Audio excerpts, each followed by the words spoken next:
கருப்பு சுண்டல் சன்னா மசாலா வந்து எப்படி பண்ணலான்னு வாங்க வீடியோக்குள்ளே பார்க்கலாம். அதுக்கு மசாலா வந்து நம்ம வீட்டிலேயே வந்து அரைச்சி எடுத்துக்கலாங்க.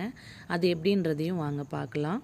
ஒரு டீஸ்பூன் வந்து உளுந்தம்பருப்பு எடுத்துக்கோங்க, மல்லி அரை டீஸ்பூன் எடுத்துக்கோங்க, அரை டீஸ்பூன் பெருஞ்சீரகம், மிளகு சீரகம் ஒரு டீஸ்பூன் வந்து ஆட் பண்ணிக்கோங்க, அரை டீஸ்பூன் வந்து வெந்தயம் வந்து சேர்த்துக்கோங்க, பட்டை வகையில் வந்து எல்லாத்தையுமே எடுத்துக்கோங்க. இது எல்லாத்தையுமே எடுத்து நல்ல பொன்னிறமாக வறுத்து அதை ஒரு பக்கமாக அரைச்சி வச்சுக்கோங்க. அதுக்கப்புறம் இஞ்சி பூண்டு பேஸ்ட் வந்து நமக்கு வேணும் இல்லையா, அதையும் வந்து மிக்சியில் நல்லா மையாக அரைச்சி எடுத்து வச்சுக்கோங்க. அதுக்கப்புறம் என்கிட்ட கசகசா இல்லாதனால நான் தேங்காவும் முந்திரியும் அதில் வந்து போட்டு அரைச்சி எடுத்து வச்சுக்கிட்டேங்க. இவ்வளோதாங்க மசாலா வந்து இதுக்கு தேவையானது. அதுக்கப்புறம் கடாயில் எண்ணெய் ஊற்றிட்டு கடுகு போட வேண்டாம், பட்டை சோம்பு வகையெல்லாம் ஆட் பண்ணிவிட்டு சின்ன வெங்காயம் பொடிசாக கட் பண்ணிக்கோங்க. இஞ்சி பூண்டு பேஸ்ட்டு, தக்காளி, உப்பு தேவையான அளவு போட்டு எல்லாம் நல்லா இந்த அளவுக்கு மசிஞ்சு வர மாதிரி போட்டுக்கோங்க.